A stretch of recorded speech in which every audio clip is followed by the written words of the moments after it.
GeM TV நேயர்களுக்கு அன்பு வணக்கங்களை கூறிக்கொண்டு வழக்கம் போல் விநாயகப் பெருமானை வணங்கி இன்றைய 12 ராசிகளுக்கான பலன்கள். இன்று 20/3/2025 பங்குனி மாதம் 6ஆம் தேதி குரோதி வருடம் அற்புதமான குருவாரம் வியாழக்கிழமை நல்ல நாள். இன்றைய ஆதிக்க கிரகம் குரு பகவான். இன்று நாம் வழிபட வேண்டிய தெய்வம் தட்சிணாமூர்த்தியை வழிபட வேண்டும். இன்றைய சூரிய உதயம் காலை 6:10 சூரிய அஸ்தமனம் மாலை 6:20 இன்றைய நல்ல நேரம் காலை 10:30 முதல் காலை 11:30 வரை. அதேபோல் மாலை 6:30 முதல் மாலை 7:30 வரை. இன்றைய ராகு காலம் மதியம் 1:30 முதல் மதியம் 3 வரை. இன்றைய யமகண்டம் காலை 6 முதல் காலை 7:30 வரை. இன்றைய குளிகை நேரம் காலை 9 முதல் காலை 10:30 வரை. இன்றைய சுபகோரை சூரிய கோரை நேரம் காலை 8 முதல் 9 வரை. இன்றைய நட்சத்திரம் இன்று இரவு 9:02 வரை அனுஷம். அதன் பின்பு கேட்டை நட்சத்திரம் இருக்கின்றது. இன்றைய திதி இன்று முழுவதும் சஷ்டி திதி இருக்கின்றது. முருகப்பெருமானை வணங்க வேண்டும். இன்றைய சந்திராட்டமும் இன்று இரவு 9:02 வரை அஸ்வினி நட்சத்திரத்துக்கு சந்திராட்டமும் அதன் பின்பு பரணி நட்சத்திரத்துக்கு சந்திராட்டமும் துவங்குகின்றது. கவனமாக இருங்கள். அடுத்து நாம் காண இருப்பது 12 ராசிகளுக்கான பலன்களை. மேஜ ராசி அன்பர்களே, இன்று சந்திரன் உங்கள் ராசிக்கு 8ஆம் இடத்திலே இருக்கின்றார். உங்களுடைய ராசி அதிபதி செவ்வாய் ராசிக்கு 3ஆம் இடத்திலே. ஆகவே இன்றைய நாள் முழுவதும் உங்களுக்கு சந்திராட்டமும் இருக்கின்றது. மௌனத்தை கடைபிடியுங்கள். மௌனம் மௌனம் மௌனம். அலுவலகத்திலே வேலை பளு அதிகமாக இருக்கும். தேவையில்லாத அலைச்சலும் மன உளைச்சலும் உண்டாகலாம். உடல் ஆரோக்கியத்திலே மிகுந்த எச்சரிக்கை தேவை. கணவன் மனைவிக்குள் கருத்து வேறுபாடுகள் ஏற்படும். செய்தொழிலிலே புதிய முதலீடுகளை தவிர்க்க வேண்டும். யாருக்கும் கடன் கொடுக்காதீர்கள், நீங்களும் கடன் வாங்காதீர்கள். வெளியூர் பிரயாணங்களை முற்றிலுமாக தவிர்க்க வேண்டிய நாள். பணிச்சுமை அதிகமாக இருக்கும். வீண் வாக்குவாதங்களை எல்லாம் தவிர்க்க வேண்டிய நாள். குலதெய்வ வழிபாடு வெற்றியை தரும். புதிய முயற்சிகளை முற்றிலுமாக தள்ளி போடுங்கள். வெளியூர் பிரயாணங்களை தள்ளி போடுவது நல்லது. ஆகவே இன்றைய நாளிலே ராமநாமத்தை சொல்லிக்கொண்டே இருங்கள். குருவாரம் தட்சிணாமூர்த்திக்கு ஒரு நெய்தெய்வம் ஏற்றுங்கள். வாழ்த்து. ரிஷபராசி அன்பர்களே, இன்று சந்திரன் உங்கள் ராசிக்கு 7ஆம் இடத்திலே இருக்கின்றார். உங்கள் ராசி அதிபதி சுக்கிரன் ராசிக்கு 11ஆம் இடத்திலே இருக்கின்றார். ஆகவே இன்றைய நாளிலே உறவினர்களோடு இருந்து வந்த மன வருத்தங்கள் எல்லாம் தீரும். வியாபாரத்திலே நல்ல முன்னேற்றம் ஏற்படும். அலுவலகத்திலே இருந்து வந்த நெருக்கடிகள் குறையும். பழைய பாக்கிகள் வசூலாகும். காரிய வெற்றிகள் உண்டாகின்ற நாள் இன்றைய நாள். பூர்வீக சொத்திலே இருந்து வந்த பிரச்சனைகள் எல்லாம் விலகும். கடன் பிரச்சனைகள் முற்றிலுமாக தீரும். வீடு வண்டி வாகன மாற்றம் ஏற்படும். நண்பர்கள் மூலம் அனுகூலம் உண்டாகும். திருமணம் அந்த வயதிலே இருக்கின்றவர்களுக்கு திருமணம் நிச்சயமாகும். பொருளாதாரம் திருப்திகரமாக இருக்கும். இப்படி அவரவர்களுடைய வயதுக்கேற்ப நல்லது நடக்கின்ற நாள். இன்றைய நாளிலே என்ன செய்ய வேண்டும்? தட்சிணாமூர்த்தியை வணங்க வேண்டும். வாழ்த்துக்கள்.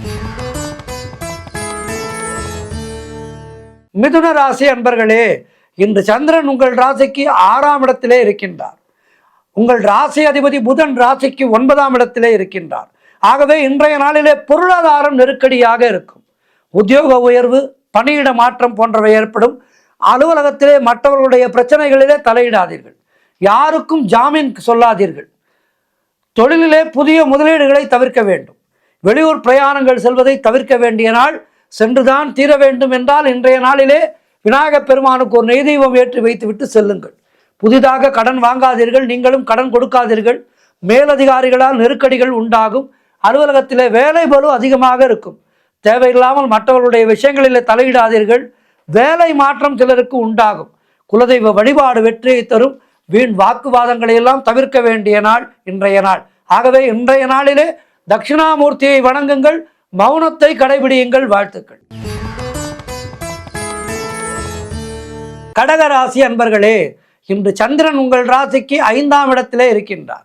ஆகவே குழந்தை பாக்கியத்திற்காக காத்திருக்கின்ற தம்பதிகளுக்கு குழந்தை பாக்கியம் உண்டாகும்.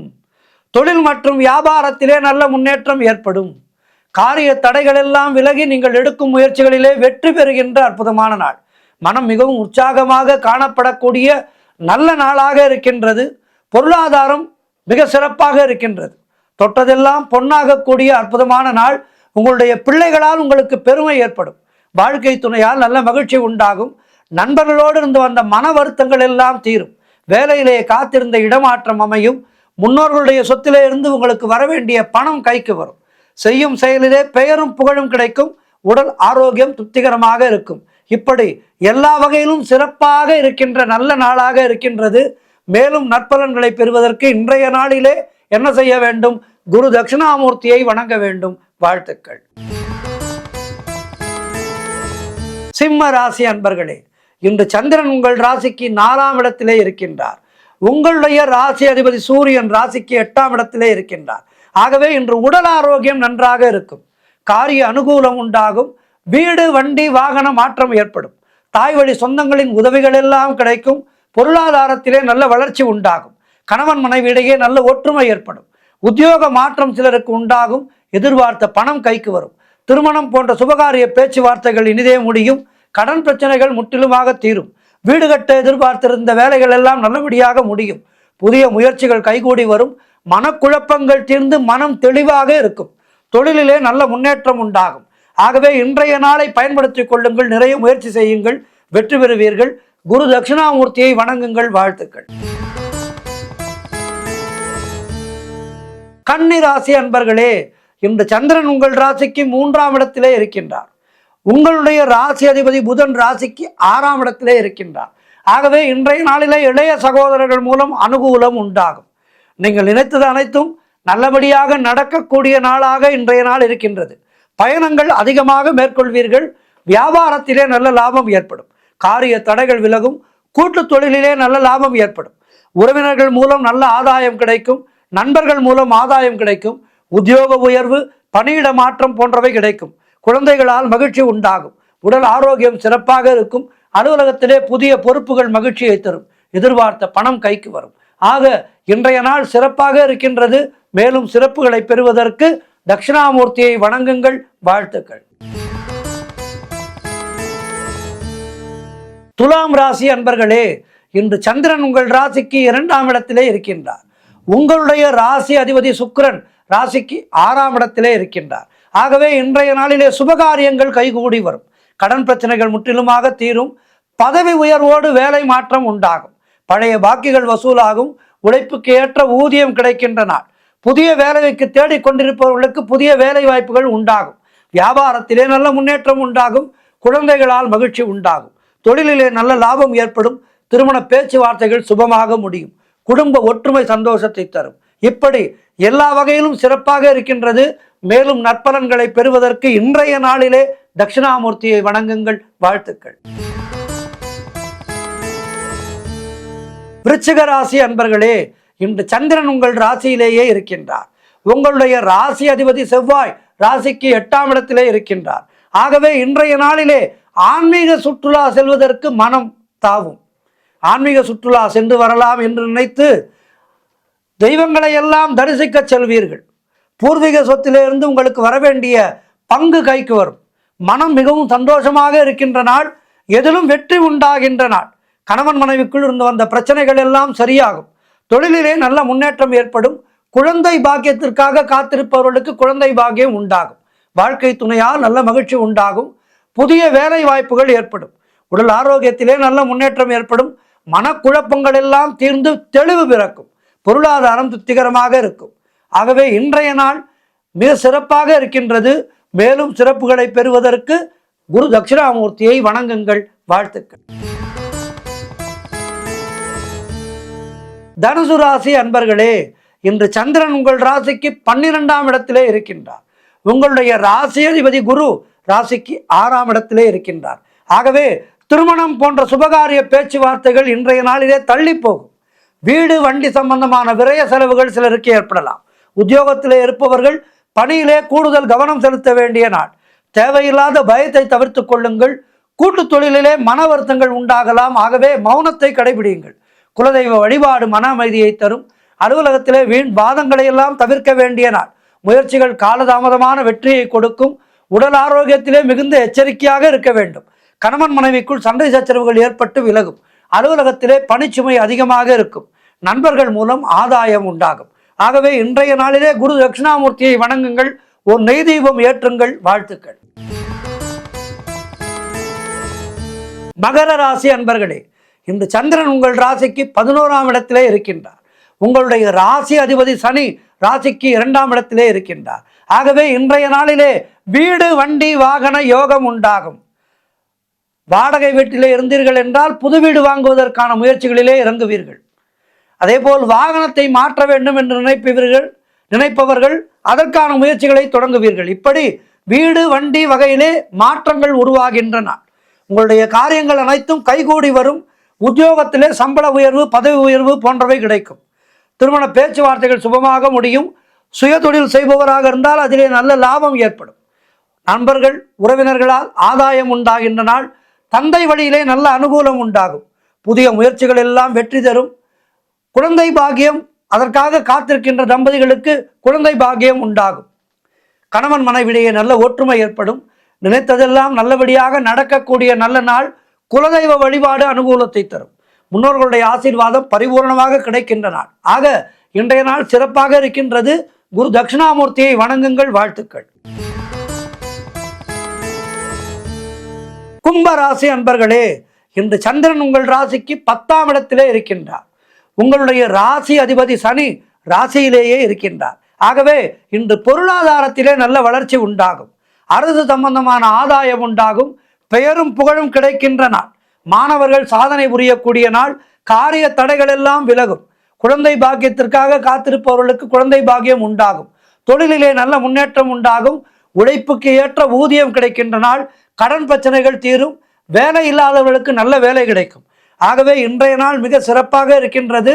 மேலும் நற்பலன்களை பெறுவதற்கு இன்றைய நாளிலே குரு தட்சிணாமூர்த்தியை வணங்குங்கள். வாழ்த்துக்கள். மீன ராசி அன்பர்களே, இன்று சந்திரன் உங்கள் ராசிக்கு 9ஆம் இடத்திலே இருக்கின்றார். உங்களுடைய ராசி அதிபதி குரு ராசிக்கு 3ஆம் இடத்திலே இருக்கின்றார். ஆகவே இன்று புதிய தொழில் முயற்சிகள் வெற்றியை தரும். தந்தை வழியிலே நல்ல அனுகூலம் உண்டாகும். நீண்ட நாட்களாக தாமதமான காரியம் ஒன்று இன்று நல்லபடியாக நடக்கும். கடன் தொல்லைகள் விலகும். புதிய வேலை வாய்ப்புகள் ஏற்படும். வியாபாரத்திலே நல்ல வளர்ச்சி உண்டாகும். பதவி உயர்வு, வேலை மாற்றம் சிலருக்கு ஏற்படும். பொருள் வரவும் தனலாபமும் அதிகரிக்கின்ற நாள். திடீர் அதிர்ஷ்டம் சிலருக்கு கை கொடுக்கும். கணவன் மனைவிடையே நல்ல ஒற்றுமை ஏற்படும். சுப காரியங்கள் நடக்கக்கூடிய நல்ல நாள். கூட்டு தொழிலிலே நல்ல லாபங்கள் ஏற்படும். ஆக இன்றைய நாள் சிறப்பாக இருக்கின்றது. மேலும் நற்பலன்களை பெறுவதற்கு இன்றைய நாளிலே குருமார்களை வணங்குங்கள். குரு தட்சிணாமூர்த்தியை வணங்குங்கள். இன்றைய நாளிலே 12 ராசியினரும் குரு தட்சிணாமூர்த்தியை வணங்குங்கள். உங்களுக்கு பிடித்த குருமார்களை வணங்குங்கள். உங்களுக்கு என்ன குருவை பிடிக்குமோ, குரு வழிபாடு என்பது எப்போதுமே முக்கியமானது. வாழ்க்கையிலே எந்த ஒரு செயலை செய்யும் போதும் குருவை நினைத்து செய்தால் அந்த செயலிலே வெற்றி கிடைக்கும். ஆகவே இன்றைய நாளிலே 12 ராசியினரும் குரு தட்சிணாமூர்த்தியை வணங்குங்கள். உங்களுக்கு பிடித்த குருமார்களுடைய சன்னதிகளுக்கு சென்று அவர்களை வணங்குங்கள். ஜீவ சமாதிகளுக்கெல்லாம் சென்று வாருங்கள். சித்தர்கள் இன்றும் வாழ்ந்து கொண்டிருப்பவர்கள். ஆகவே உருவம் இல்லாமல் இருக்கலாம் அவர்களுக்கு, ஆனால் அருவமாக நமக்கு ஆசைகளை வழங்கி கொண்டிருப்பார்கள். ஆகவே இன்றைய நாளிலே 12 ராசினரும் ஜீவ சமாதிகளுக்கெல்லாம் சென்று வழிபாடு செய்யுங்கள். குரு அருளால் எல்லோருக்கும் திருவருள் ஏற்படட்டும். நன்றி, வணக்கம். இன்றைய ஆன்மீக தகவல். சித்திரை தொடங்கி பங்குனி வரை ஒவ்வொரு மாதத்துக்கும் ஒரு சிறப்பு இருக்கின்றது. எல்லா மாதங்களுமே இறைவனுக்கான மாதங்கள் என்றாலும் ஒவ்வொரு மாதத்துக்கும் ஒரு தனிச்சிறப்பு என்பது இருக்கின்றது. அப்படி கடந்து போன மாதம் மாசி மாதம். இப்போது நாம் பங்குனி மாதத்திலே இருக்கின்றோம். கடந்து போன மாசி மாதத்துக்கு அந்த மாசி மாதத்திலே பல சிறப்புகள் எல்லாம் நடைபெற்றது. மகா கும்பமேளா நிறைவு பெற்றது. மாசி மகம், இப்படி எத்தனையோ நல்ல நிகழ்வுகள் எல்லாம் மாசி மாதத்திலே இருக்கின்றது. கும்ப மாதம் என்று அழைக்கப்படுகின்ற சிறப்பிக்கப்படுகின்ற இந்த மாசி மாதம் முழுவதுமே புண்ணிய நீராடிட ஏற்ற புனித மாதமாக கருதப்படுகின்றது. புண்ணிய காலங்களிலே மிகச்சிறந்ததாக கருதப்படுவது மகாமகம் என்று சொல்லப்படுகின்றது. பிறவி பெருங்கடலிலே விழுந்து துன்பக் கடலிலே மாய்ந்தெழுந்தும் ஆன்மாவானது இறைவனது அருட்கடலாகிய இன்ப வெள்ளத்திலே அமிழ்ந்து திளைக்கச் செய்கின்ற நன்னாளே மாசி மாக கடலாடு தீர்த்தமாகும். இந்த உமாதேவியார் மாசி மாதத்திலே மக நட்சத்திரத்திலே தக்ஷனினுடைய மகளாக அவதரித்தாள். ஆகவே இந்த நன்னாளானது தேவியினுடைய விழாவாக கொண்டாடப்படுகின்றது. ஒவ்வொரு தமிழ் மாதத்திலும் பௌர்ணமி திதி வருகின்றது. நன்னாளிலே என்ன நட்சத்திரம் உள்ளதோ அதையே அந்த மாதத்தினுடைய பெயராகவும் வரும்படி அமைத்துள்ளார்கள். மாசியிலே சிறந்து விளங்குவது மக நட்சத்திரம். அதன்படி மாசி மாதம் வருகின்ற பௌர்ணமியிலே மக நட்சத்திரம் பிறப்பதால் இந்த மாதம் மாசி மாதம், மாக மாதம் என்று அழைக்கப்படுகின்றது. தமிழ் மாதமாகும். கோவில்களிலே திருவிழாக்களை கொண்டாடுவது ஒரு நன்னாளாகவே திகழும். அதாவது இந்த பௌர்ணமி நாளை கோவில்களிலே மிகச்சிறப்பான நாளாக கொண்டாடுவார்கள். அந்த வகையிலே இந்த மாசி மாதம் மக நட்சத்திரத்திலே நடைபெறுகின்ற மகத் திருவிழா, மாசி மகத் திருவிழா, தலம், மூர்த்தி, தீர்த்தம் என்ற 3 தீர்த்தத்துக்கு முக்கியத்துவம் அளிக்கப்படுகின்ற விழாவாக அமைந்துள்ளது. இதனை மகா ஸ்நானம் என்று சிறப்பித்து கூறுவார்கள். மனிதர்கள் தங்களுடைய பாவங்களை எல்லாம் போக்கிக் கொள்ளும் வழிகளிலே மாசி மக புனித நீராடலும் உண்டு. நீரின்றி அமையாது உலகு என்கின்றார் திருவள்ளுவர். நீர்நிலைகளினுடைய பாதுகாப்பு கருதி நம்முடைய முன்னோர் பல திருவிழாக்களை உருவாக்கியுள்ளனர். அதிலே ஒன்றுதான் இந்த மாசி மக திருவிழா. சைவ வைணவ ஒற்றுமை விழாவாகவே இந்த விழா கருதப்படுகின்றது. காரணம், மாசி மகம் என்பது சிவன் கோவில்களிலேயும் மிகப்பெரிய திருவிழா, முருகர் கோவில்களிலே மிகப்பெரிய திருவிழா, சக்தி தலங்களிலே பெரிய திருவிழா, அதேபோல் வைணவ தலங்களிலே பெருமாளுக்கு மிகச்சிறப்பான விழாவாக நடைபெறுகின்றது. ஆகவே சிவபெருமானிடம் இருந்து மாலை மரியாதைகளை பெற்று பெருமாள் ஏற்றுக்கொள்வது போல் அவர் அணிந்த மாலைகளை தான் அணிந்து பரிவட்டங்களை சூட்டிக்கொண்டு சிவபெருமானுக்கு அளிப்பதும், இவை போன்ற விழாக்களை எல்லாம் கும்பகோணத்திலே காணலாம். பின்னர் இருவரும் சேர்ந்து, அதாவது சிவன் விஷ்ணு இருவரும் சேர்ந்து மாலை பரிவட்டங்களை தமிழ் கடவுளான முருகப்பெருமானுக்கு அளிப்பர். சிவசுப்பிரமணிய சுவாமி ஹோம் என்னும் பிரணவ மந்திரத்திலே வெள்ளிமயில் வாகன சேவை அப்போது அற்புதமாக நடைபெறும். இப்படி சீராட்டி மக நீராட்டி சமய ஒற்றுமை வளர்க்கின்ற திருவிழாவாக இந்த மாசி மக நீராடல் திருவிழாவானது நடைபெற்று வருகிறது. திருச்செந்தூர் மாசி மக திருவிழா உலகத்தவர் போற்றுகின்ற ஒப்பற்ற திருவிழாவாக நடைபெற்று கொண்டிருக்கின்றது. அன்றைய நாளிலே திருச்செந்தூரிலே எள் போட்டால் எள் கீழே விழாது, அத்தனை அளவு கூட்டம் அங்கே நிறைந்து இந்த மாசி மக நீராடலிலே கந்தா போற்றி கடம்பா போற்றி திருச்செந்தூர் முருகனுக்கு அரோகரா என்று விண்ணை பிளக்கின்ற கோஷத்தோடு கடலிலே நீராடி முருகப்பெருமானை தரிசிப்பார்கள். ஆகவே இந்த அற்புதமான மாசி மக திருவிழாவானது மாசி மாதத்துக்கே ஒரு அற்புதமான ஒரு திருவிழாவாக அமைந்திருக்கின்றது என்றால் அது மிகையாகாது. சரி, அப்படியே சக்தி தலங்களுக்கு வந்தால் மேல்மருவத்தூரிலே மாசி உற்சவமானது கண்கொள்ளா காட்சியாக இருக்கும். சற்று தள்ளி சமயபுரம் வருகின்றோம். சமயபுரத்திலே இந்த மாசி உற்சவமானது மிக மிக சிறப்பாக நடைபெறும். மாசி பங்குனி இந்த 2 மாதங்களுமே அம்பாளுக்கு மிக மிக அற்புதமான திருவிழாக்கள் நடத்துகின்ற, பூச்சொரிதல் விழா நடக்கின்ற திருவிழாவாக இந்த மாசி மாதத்தை வைத்திருக்கின்றார்கள். சமயபுர அன்னை தன்னுடைய சகோதரனான திருமாலை தரிசிக்கின்ற மாதமாக இந்த மாதம் இருக்கின்றது. அதேபோல் சென்னை திருவல்லிக்கேணி பார்த்தசாரதி பெருமாள் கோவிலிலே இந்த மாசி மகநாளன்று பெருமாள் கடற்கரையிலே நீராடுவது என்பது மிகச் சிறப்பான ஒரு திருவிழாவாகும். 108 திவ்ய தேசங்களிலே ஒன்று அல்லிக்கேணி பார்த்தசாரதி பெருமாள் அன்றைய நாளிலே அற்புதமாக கடலிலே நீராடி மக்களுக்கெல்லாம் காட்சி தருகின்றார். அதேபோல் கபாலீஸ்வரர் திருக்கோவிலிலே அம்பாளோடு சிவசக்தி மூர்த்தங்களோடு பல்லக்கிலே இருந்து கடற்கரையோரம் எழுந்தருளி காட்சி தருகின்றார் கபாலீஸ்வரர். அந்நாளிலே கடற்கரையிலே பெருமாளையும் சிவபெருமானையும் தாயாரையும் ஒரு சேர நாம் கடற்கரையிலே தரிசிக்கலாம். ஆகவே இப்படிப்பட்ட நீராடல் திருவிழாவானது நடக்கின்ற அற்புதமான மாதமாக இந்த மாசி மாதம் இருக்கின்றது. சிவனுக்காக அஸ்திரமூர்த்தியையும் பெருமாளுக்காக சக்கரத்தாழ்வாரையும் கடலிலே நீராடச் செய்து தீர்த்தவாரி செய்து பின் தூப தீப ஆராதனைகளை எல்லாம் செய்து குளிர்ச்சியான பண்டங்களை நைவேத்தியம் செய்து பக்தர்களுக்கு தந்தபின் ஆலயம் திரும்புவார்கள்.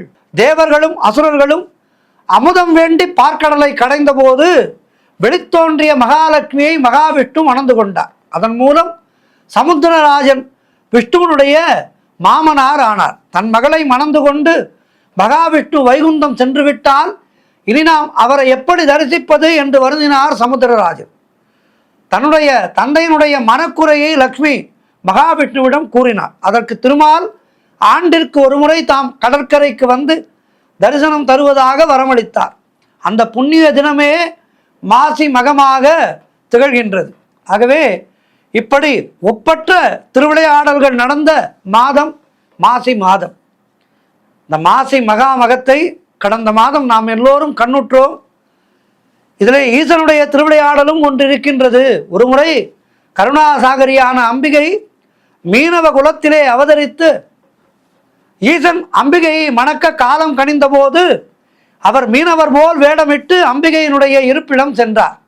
அங்கு அவரால் உருவாக்கப்பட்ட ராட்சச திமிங்கிலத்தை தானே அடக்கி மீனவ குல மக்களை எல்லாம் காத்து மீனவர் தலைவனுக்கு காட்சி தந்து மீனவர் தலைவனுடைய மகளாக வளர்ந்து வந்த அம்பிகையை மனம் செய்தார் ஈசன்.